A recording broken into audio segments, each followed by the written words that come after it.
Inequality. How did we get here? Massive economic inequality has not always existed at this level in American history. In order to begin unwinding today's intentional American inequality, it doesn't hurt to understand how we got here.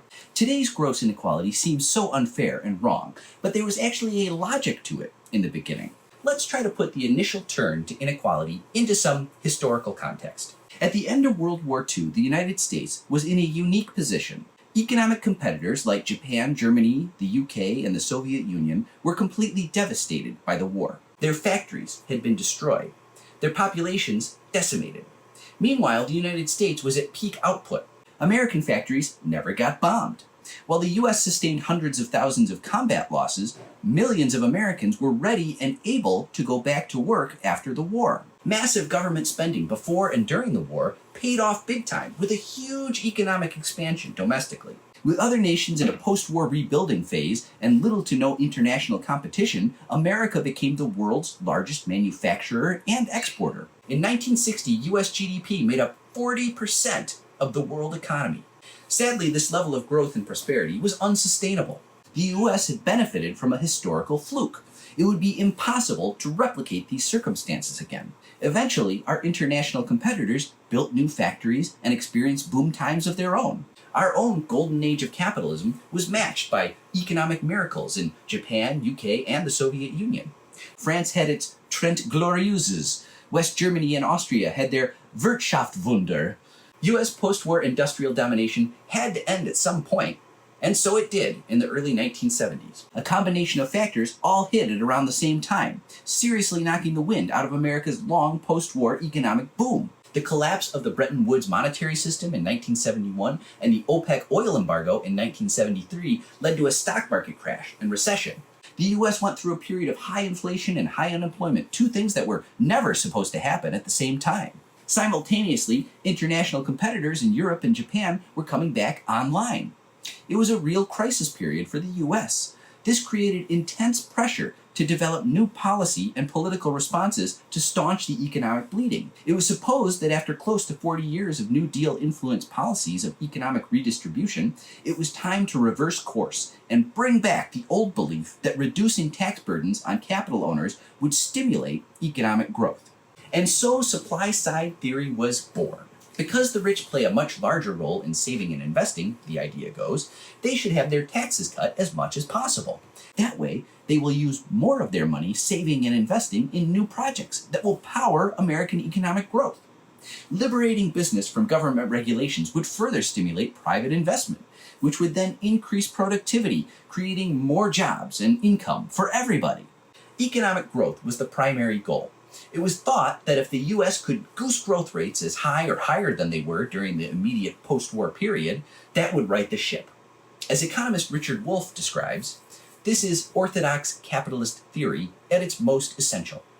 If wealth is a measure of economic progress, possibly the sole measure of value, then maximum wealth should be the ultimate goal of society.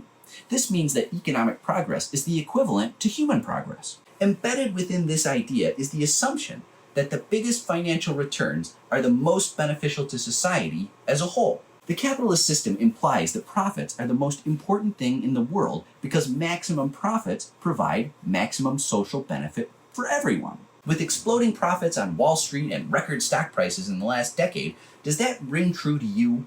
After 40 years of following this logic, United States financial returns have certainly outperformed. But are we all better off because of it? Are you? It is time to hold these assumptions up to the light. If maximum profits have not provided maximum social benefit, then the pursuit of maximum profits is obviously the wrong goal for our society. If it is possible to achieve maximum social benefit from less capitalist-intensive policies, should we not do that instead? The flip side of the assumption that maximum profits provide maximum social benefit is the notion that any social policy that threatens capitalist profits is a threat to capitalism and bad for society. If maximum profits are good, then threatening profits is bad. But this idea does not withstand any scrutiny. Consider how America's capitalist healthcare system puts private profits ahead of public health. Most of the world's wealthiest capitalist nations have universal healthcare. Yet somehow their capitalist system are able to withstand the threat to capitalism, and their societies are better off. Their citizens are also healthier. Other countries use higher taxes to pay for programs like universal health care that provide their citizens with a better quality of life. International surveys show that the people who live in those countries are generally happier than Americans. Isn't that the essence of social benefit? Capital owners don't care about social benefit. Social benefit is a threat to profits. So we're given the orthodox theory that maximum profits provide maximum social benefits. This allows the rich to continue their relentless drive to accumulate power and wealth and privilege. By failing to examine the assumptions that provide the very bedrock for our economic system, we all lose. The rich would like us to believe that maximum social benefit is equivalent to their own maximum personal benefit. But this is simply not true. Take free trade, for example. Free trade, it's said, is good for corporate profits. According to the orthodox theory that maximum profits equal maximum social benefit, this means that free trade is an unalloyed good for the American public. Anything that threatens free trade, like tariffs or protectionist policies, are said to be bad for profits and therefore bad for the public. But this is not so.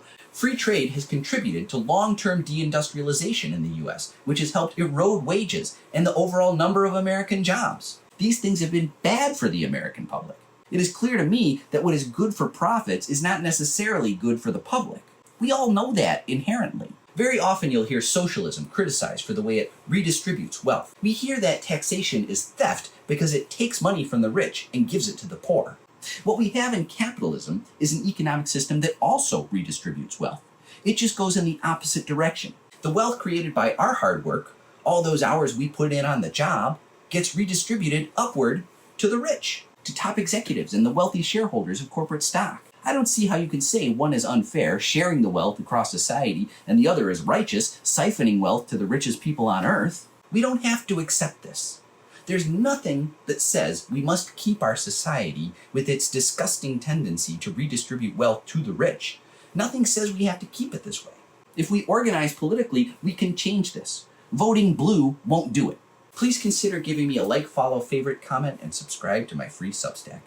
Let's make them pay. Wirtschaftswunder.